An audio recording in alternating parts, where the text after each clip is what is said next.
The 1970s gave us some of the greatest rock bands of all time, but not every band got the recognition they deserved. Some rocked hard, influenced generations, yet vanished without a trace.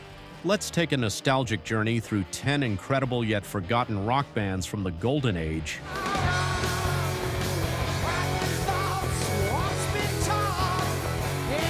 UFO was one of the most underrated hard rock bands of the 70s, blending heavy riffs, melodic hooks, and jaw-dropping guitar work.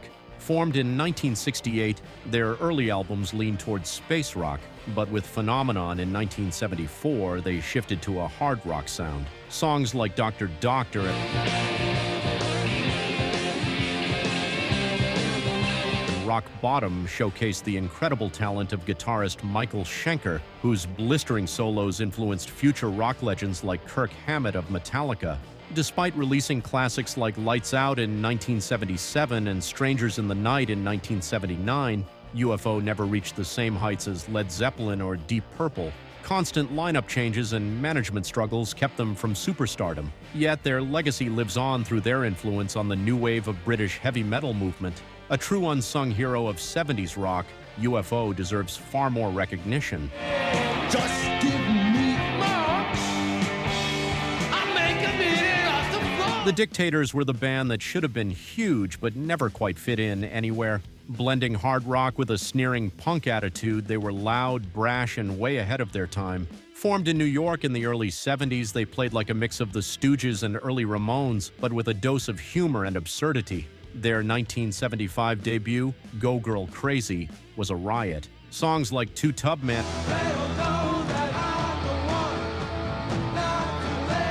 and Weekend had the energy of punk before punk was even a thing. So why didn't they make it big? They were too raw for mainstream rock and too rock and roll for the punk elite. Later albums like Manifest Destiny in 1977 proved they had the chops, but success remained out of reach. Still, their rebellious spirit shaped punk's future, even if they never got their due. Before we dive into the Feelies, you know what would give me that ultimate feeling? Watching this channel hit 1,000 subscribers in record time, just putting it out there.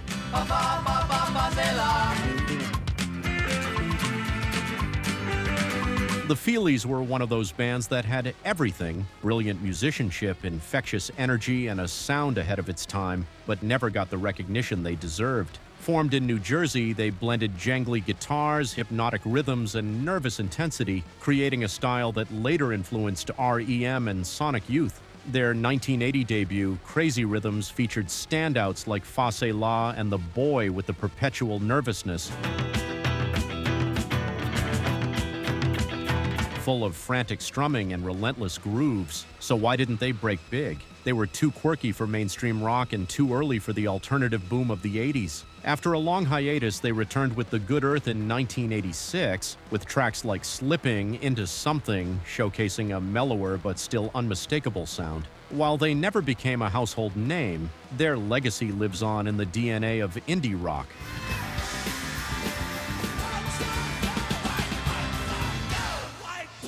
The Tubes were one of the most outrageous and theatrical bands of the 70s, blending rock, satire, and performance art into a wild spectacle. Hailing from San Francisco, they had a knack for combining catchy hooks with biting social commentary. Their 1975 debut album featured White Punks on Dope, a sarcastic, over-the-top anthem about privileged youth, which became a cult favorite. Despite their talent and originality, mainstream success was elusive. They were too weird for classic rock radio, yet too musically sophisticated for the punk scene. They finally broke through in the 80s with She's a Beauty, but by then, their earlier rawer sound had been overshadowed. Other classics like Mondo Bondage and What Do You Want From Life showcased their fearless creativity. The Tubes never fully disappeared, but their wildest, most inventive years remain criminally underrated.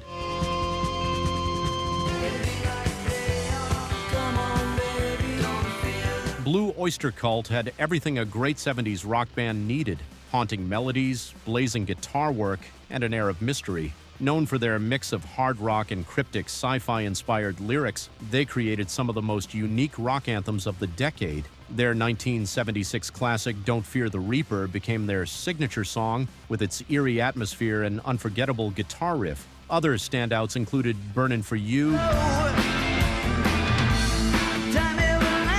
Godzilla, and Astronomy, each packed with heavy riffs and anthemic choruses. Despite their talent, they never reached the superstardom of contemporaries like Led Zeppelin or Aerosmith. They were often labeled too intellectual for hard rock fans and too heavy for mainstream audiences. Still, their dark, poetic approach to rock left a lasting impact, influencing metal and alternative bands alike. Blue Öyster cult may not have ruled the charts, but they built a devoted cult following that remains strong today.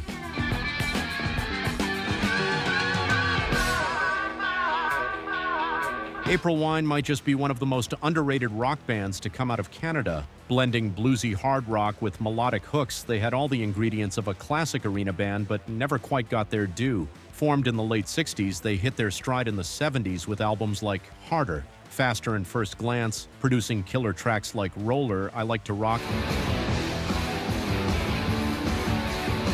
and Say Hello. Despite their polished sound and radio-friendly anthems, they struggled to break through internationally. They had some success with Just Between You and Me in the early 80s, but they were often overshadowed by bigger names in the rock scene. Those who discovered them, however, knew they had something special: tight musicianship, powerful vocals, and songs that deserved more recognition. For those who love pure, no-frills rock, April Wine is a hidden gem.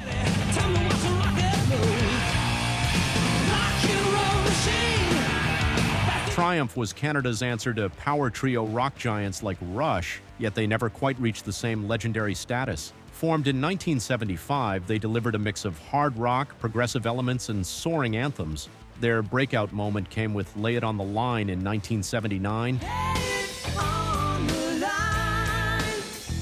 a song that showcased Rick Emmett's incredible guitar work and unmistakable vocals. Other standouts like Magic Power, Fight the Good Fight, and Rock and Roll Machine proved they had both technical skill and arena-ready hooks. Despite their talent, Triumph always seemed to live in the shadow of Rush. They had the musicianship, the songs, and a devoted fan base, but they lacked the consistent mainstream push needed for superstardom. Still, for those who dig electrifying guitar solos and uplifting rock anthems, Triumph remains one of the great unsung bands of the 70s and 80s.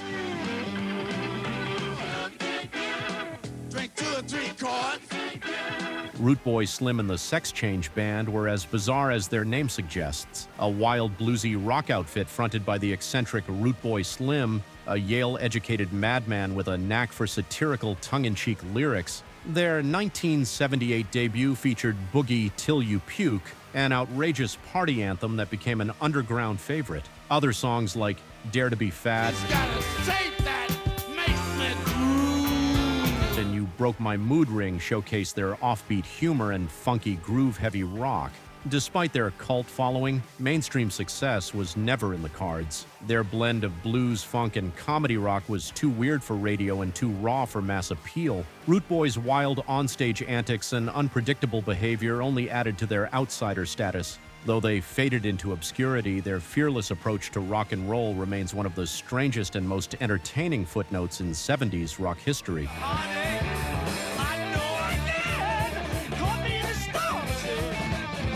Sir Lord Baltimore was one of the earliest bands to truly embrace what would later be known as heavy metal. Formed in Brooklyn in the late 60s, they played loud, fast, and unapologetically heavy, so much so that some critics credit them with pioneering the genre. Their 1970 debut album, Kingdom Come, featured thunderous tracks like Master Heartache and Helium Head,